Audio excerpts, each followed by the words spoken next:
కాంట్రాక్టులన్నీ మీరు పంచుకున్నాక మీరెట్లా జాతిపిత అవుతారు, మీరెట్లా ఉద్యమకారుడు అవుతారో నాకు అర్థం కాలే. ఒకవేళ మీరే జాతిపిత, మీరే ఉద్యమకారులు అయితే రావి నారాయణ రెడ్డి గారు, ప్రొఫెసర్ కోదండరామ్ గారు సుప్రీంకోర్టు జడ్జిగా జస్టిస్ సుదర్శన్ రెడ్డి గారు తెలంగాణ రాష్ట్ర ఏర్పాటు ప్రక్రియలో అవసరమైతే తన బాధ్యతను కూడా పక్కన పెట్టి ఎవరేమనుకున్నా సరే ఈసారి ప్రజలకు స్వేచ్ఛ రావాల్సిందే, సామాజిక న్యాయం జరగాల్సిందే, సమానమైన అవకాశాలు రావాల్సిందే అని ముందుకొచ్చిన జస్టిస్ సుదర్శన్ రెడ్డి గారు లాంటి వాళ్ళని ఏమనాలి? దయచేసి ప్రజలు తిరస్కరించినప్పుడు అర్థం చేసుకోవాలి. ప్రజాక్షేత్రంలో మీరే స్వయంగా ఎమ్మెల్యేకి ఓడిపోయినప్పుడు, పార్లమెంటు ఎన్నికల్లో మీకు ప్రజలు ఒక్క సీటు కూడా ఇవ్వలేదన్నప్పుడు ప్రజల తిరస్కరణకు మీరు గురైనరు. కానీ ప్రజలు ఓటేయక ప్రజలే తప్పు చేసిందన్న ఆ నేరాన్ని ప్రజల మీద మోపడానికి ప్రయత్నం చేస్తే ఇదెక్కడి ప్రజాస్వామ్యము, ఇదెక్కడి జాతిపిత, ఇదెక్కడి ఉద్యమకారుడి ఆలోచన? నాకైతే అర్థం కాలే. ప్రజల తిరస్కరణకు గురైనప్పుడు ప్రజాస్వామిక విలువలను గౌరవించే వాళ్ళు ఎవరైనా ఉంటే నేను చేయగలిగిన ప్రయత్నం చేసినా ఇప్పుడు ప్రజలు తిరస్కరించారు కాబట్టి హుందాగా ప్రజాక్షేత్రంలో నుంచి నేను తప్పుకుంటున్నా అని ముందుకొచ్చి ప్రకటిస్తే కొంతైనా మీ గౌరవం నిలబడుతుంది. ప్రజాస్వామ్యంలో ప్రజాస్వామ్యానికి స్వేచ్ఛ ఉన్నది, క్రిమినల్ కాన్స్పిరసీకి స్వేచ్ఛ లేవు. డెమోక్రటిక్ ప్రాసెస్లో ప్రజాస్వామిక విలువలు ప్రజలు లేదా ప్రజాప్రతినిధులు స్వేచ్ఛగా ప్రజాస్వామ్య పరిమితికి లోబడి వారి అభిప్రాయాలను వ్యక్తపరచడానికి మాత్రమే స్వేచ్ఛ ఉంది తప్ప నేరాలు చేస్తాం, ఆ నేరాలను మీరు అడగొద్దు, మీరు విచారించొద్దు అనే స్వేచ్ఛ, క్రిమినల్ ఫ్రీడమ్ లేదు అని నేను భావిస్తున్నా. ఈ రెండింటికున్న చిన్న తేడాను తెలంగాణ సమాజం గమనించాలి. అధికారం ఉన్నప్పుడు దాన్ని దుర్వినియోగాన్ని చేసి అధికారాన్ని పదిలం చేసుకోవాలన్న ఆలోచనతోని వేల కోట్ల రూపాయలు, వందల ఎకరాల భూములు అన్ని రకాలుగా సంపాదించుకొని అక్రమ మార్గాలను ఎంచుకున్నప్పుడు విచారణ తప్పదు. ప్రజాస్వామ్యబద్ధంగా డాక్టర్ బాబాసాహెబ్ అంబేద్కర్ గారు ఇచ్చిన రాజ్యాంగమే అది. ఒకసారి హోదాకు వస్తే ఏ నేరాలు చేసినా ఆ నేరాలను విచారించకూడదని ఎక్కడా లేదు. సిబు సోరెన్ గారు ఎంత కొట్లాడిండు? సిబు సోరెన్ లేకపోతే ఆ రాష్ట్రం వస్తుండేనా? వారు విచారణను ఎదుర్కోలేదా?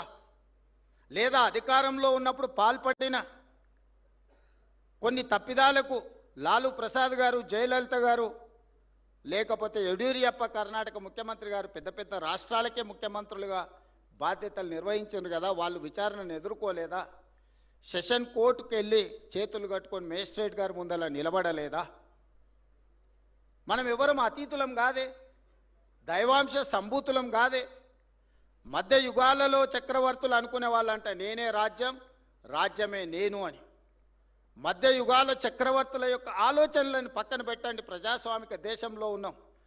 మధ్య యుగాల చక్రవర్తులు రాజుకు బాధ వస్తే రాజ్యానికి బాధ వచ్చినట్టు, రాజుకు సంతోషం కలిగితే రాజ్యమంతా సంతోషంగా ఉన్నట్టు మధ్య యుగాలలో చక్రవర్తులు అనుకునేవాళ్ళు. మధ్య యుగాల చక్రవర్తులు ఈనాడు కాలం చెల్లింది. ఈరోజు ప్రజాస్వామిక బద్ధంగా జరిగే విచారణలు ఎవరైనా ఎదుర్కోవాల్సిందే.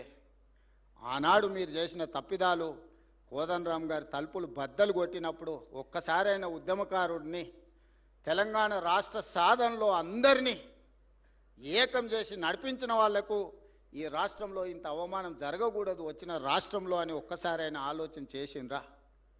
వారు ఉన్నప్పుడు చట్టసభలలో రానిచ్చే అవకాశం కూడా ఇవ్వలే.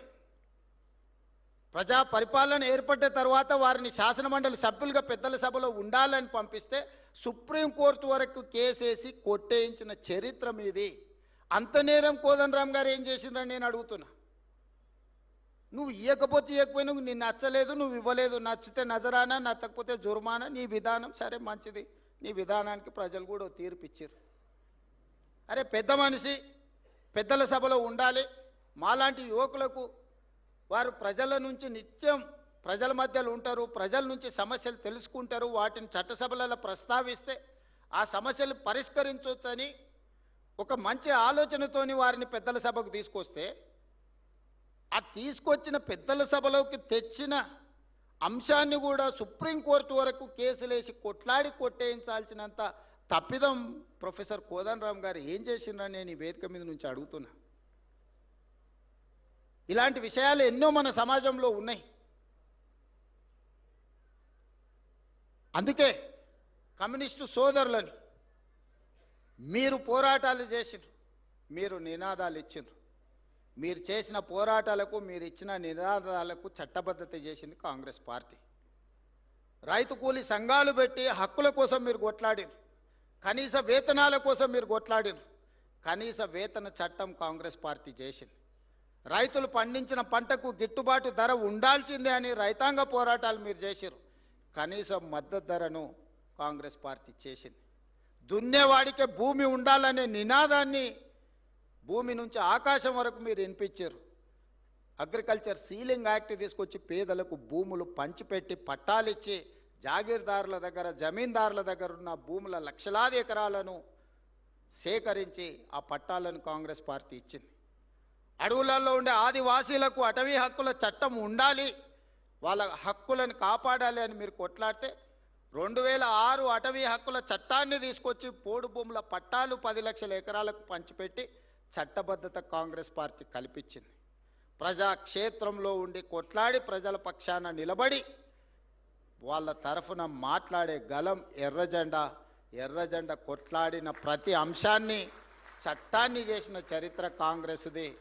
నాణానికి రెండు వైపు ఎలానో ప్రజలకు కూడా కమ్యూనిస్టులు, కాంగ్రెస్ పార్టీ అంతే అవసరం. ఈనాడు మోడీ లాంటి వాళ్ళు 1 నేషన్ 1 ఎలక్షన్ అంటుర్రు. ఇది 1 నేషన్ 1 ఎలక్షన్ కాదు, 1 పర్సన్ 1 పార్టీ అనే విధానాన్ని తీసుకురావాలని ఈరోజు దేశంలో ప్రయత్నం చేస్తున్నారు. మొన్న జరిగిన పార్లమెంట్ ఎన్నికల్లో 400